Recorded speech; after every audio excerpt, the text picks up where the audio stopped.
Como é que você ganha a vida? Essa pergunta é muito feita. Como é que você ganha a vida? Qual que é o teu jeito de ganhar a vida? E eu estou usando aqui a expressão em duplo sentido. Isto é, como é que você ganha a vida no sentido de como é que você obtém teu meio de sustento. Mas há uma segunda maneira de pensar isso. Como é que você faz para que a tua vida não seja perdida? Eu gosto mesmo de lembrar o quanto que é impactante algo que está num dos evangelhos. Para uma pessoa aqui, entre nós que tem algum acesso à Bíblia dos cristãos, já deve ter notado, os cristãos têm 4 relatos oficiais sobre a vida de Jesus de Nazaré, que são chamados de evangelhos, os evangelhos canônicos, são 4 deles, 3 deles são sinóticos, isto é, eles contam uma história paralela, que é o evangelho de Mateus e Lucas, e de Marcos, e um não é sinótico, que é o evangelho de João. Mas, no evangelho de Marcos, tem uma expressão, e tanto faz se você tem religião ou não, porque essa é uma escolha tua, tanto faz se é cristão ou cristã, essa é uma escolha tua, você pode ter ou não ter, mas há algumas formas de aconselhamento que nos servem. No evangelho de Marcos, há ali o registro de uma fala que ele atribui, claro, a Jesus de Nazaré, que está ali no capítulo 8, em que Marcos escreveu uma das frases que mais me perturba, no bom sentido. Que há coisas que nos perturbam no mau sentido. Há coisas que nos perturbam e nos fazem ficar chateados, tristes. E há algumas coisas que nos perturbam fazendo com que a gente pense, reflita, medite. E ali no Evangelho de Marcos, no capítulo 8, ele escreveu, citando, segundo ele, Jesus: de nada adianta a uma pessoa ganhar o mundo se ela perder sua alma. Aliás, o texto original é: de nada adianta a um homem ganhar o mundo se ele perder sua alma. Em outras palavras, de nada adianta você ter tudo se a tua identidade, tua autenticidade, teu propósito, isto é, tua verdade, ela vai por terra, ela desaba, ela é esmagada. Essa frase vale pensar, porque essa frase nos coloca um impositivo, nos coloca algo que a gente chama em filosofia de imperativo, que é nós entendermos que o propósito, sendo benéfico, sendo algo legítimo, sendo decente naquilo que fazemos, ele nos dá vida em vez de tirá-la ou diminuí-la. De nada adianta uma pessoa ganhar o mundo se ela perder sua alma. Isto é, se ela for devorada por aquilo que pode ser a ganância, pode ser o egoísmo, pode ser a arrogância, pode ser o desvario. Por isso, eu gosto e vou fazer essa pergunta aqui agora, não para você responder ou para eu responder, mas para nós pensarmos. Como é que você ganha a vida? Essa pergunta é muito feita.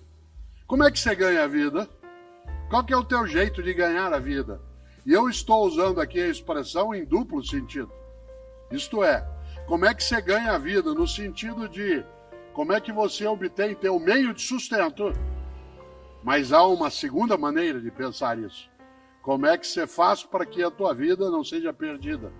Isto é, para que ela não seja demolida, erodida por aquilo que é a pequenez, a tolice, a redução. Como é que você ganha a vida? Há pessoas que ganham a vida cuidando de vida. Há pessoas que ganham a vida encantando a vida. E essas ganham a vida nos dois sentidos, de modo muito mais denso. Há pessoas que ganham a vida apenas no sentido material, do sustento econômico, do acúmulo de patrimônio, que não é ilegítimo se agregado à ideia de ganhar a vida no outro modo que eu aqui lembrava. Uma pessoa que ganha a vida, ou seja, que não a perde, não a desperdiça, não faz com que ela se esvaia, é uma pessoa marcada por uma grande decisão. Ter uma vida com propósito, ter um trabalho com propósito. Uma das frases mais curiosas que eu ouço no mundo das empresas, ou no mundo do trabalho em geral, é uma que eu vou dizer agora. Quando a pessoa vira e diz assim, olha, eu adoro o meu trabalho, mas eu detesto o meu emprego. Eu adoro o que eu faço, mas eu detesto o meu emprego, isto é, o lugar, o modo de ação, aquilo que é necessário que se tenha como convivência. E você tem também o outro modo. É assim, eu adoro o meu emprego, mas eu detesto o meu trabalho. Ou seja, gosto de ali estar, gosto daquela convivência, mas aquilo que faço não me realiza. Uma das coisas mais bonitas, e eu gosto de fazer isso, há um livro que dá título a esta reflexão, chamado Por que Fazemos o que Fazemos? E ele trata disso, né, que eu estou aqui dizendo agora, ele não é o único. Houve uma época em que, ao término de uma atividade, não era tanta gente, havia uma sessão de autógrafos. Hoje a gente não consegue mais fazê-lo pelo número de pessoas e também pela necessidade de proteção nossa em relação a algumas das coisas que nos circundam. Mas hoje há um outro modo, que eu não chamo mais de autógrafo, eu chamo de fotógrafo. Né? O que é isso? É quando eu terminar aqui, quando eu terminar a minha exposição, eu ficarei sobre o palco e, se você desejar, de modo tranquilo, ordenado, você se aproxima com a tua câmera e aí eu fico andando para lá e para cá, que nem um caranguejo, dado que eu tô, né?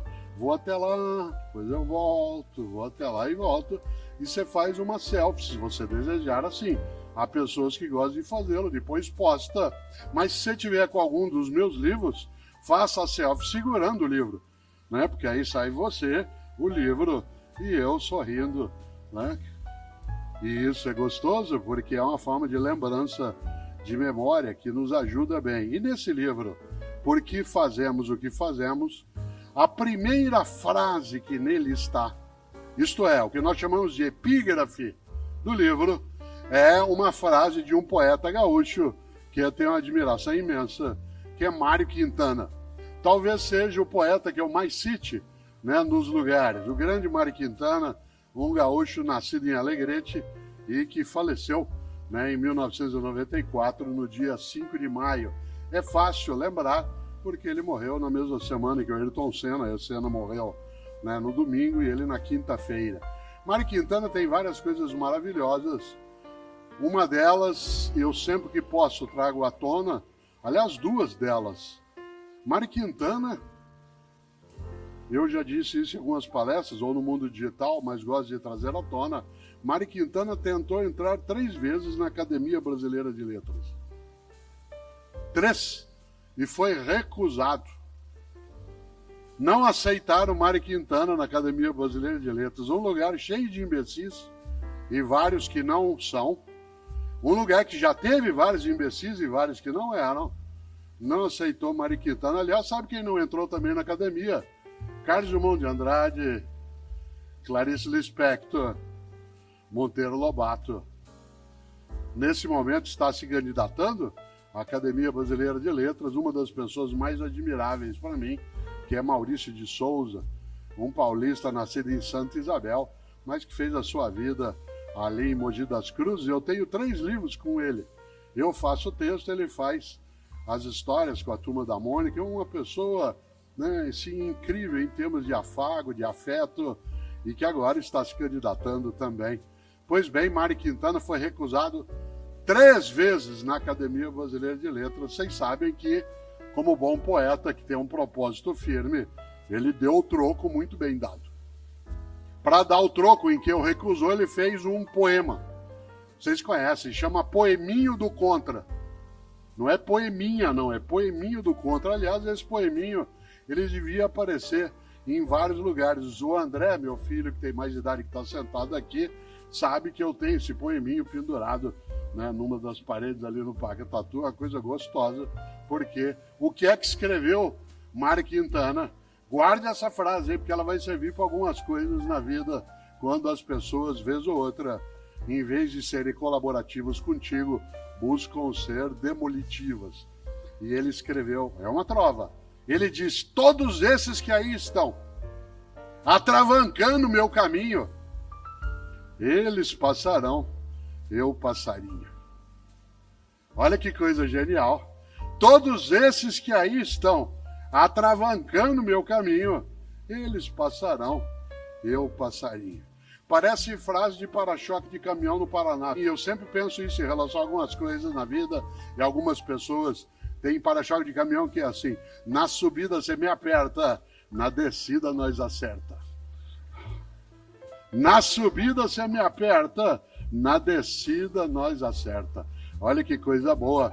Mário Quintana tem uma outra trova que quase eu a disse, porque ela aparece como epígrafe do livro, né, que eu mencionei, o Porquê Fazemos o que Fazemos. E essa trova diz, um dia pronto, me acabo, seja o que tem de ser, morrer que me importa, o diabo é deixar de viver. Olha que inteligência, um dia pronto me acabo, seja o que tem de ser, morrer que me importa, o diabo, o horror é deixar de viver. E deixar de viver não é apenas perecer o corpo, deixar de viver é morrer tua dignidade, tua esperança, teu desejo, teu afeto, tua amizade. É ter uma vida a qual falta graça. Quando eu penso em vida, trabalho e propósito, eu acho que para que a nossa vida não seja uma vida banal, fútil, uma vida sem sentido, é preciso que o nosso propósito seja, antes de mais nada, o de deixar nossa vida e a vida de outras pessoas conosco mais cheia de graça.